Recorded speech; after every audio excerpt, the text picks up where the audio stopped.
Hello అందరికీ day 2 of my cooking అనమాట. So నేను వంటలు నేర్చుకుంటున్న విషయం అందరికీ తెలుసు కదా. మొన్న ఎగ్ ఆమ్లెట్లో 2తో 4 ఆమ్లెట్లు వేసాను కదా, అది అందరికీ తెలుసు.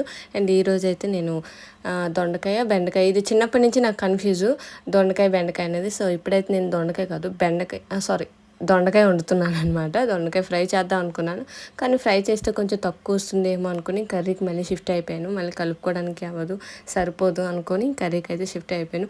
అందరికీ తెలిసిందే కదా కర్రీస్ ఎట్లా వండుకుంటారు అనేది, నేను స్పెషల్గా చెప్పాల్సిన అవసరం లేదు.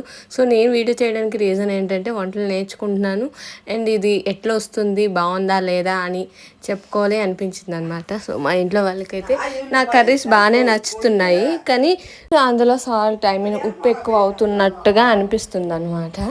సో అది నేను కొంచెం తగ్గిస్తున్నాను. నాకు వేసేటప్పుడు కొంచెం అనిపిస్తుంది, మరి టేస్ట్ చూసేసరికి అలాగుంది. ఫైనల్గా కర్రీ అయితే అయిపోయిందండి. మా తాతయ్యని అడుగుతున్నాను కర్రీ ఎట్లా ఉంది అని. మా తాతయ్య అయితే దీనికి ఓకే అన్నారు. ఇందులో కొంచెం ఉప్పు ఎక్కువ వేయలేదన్నమాట, అందుకే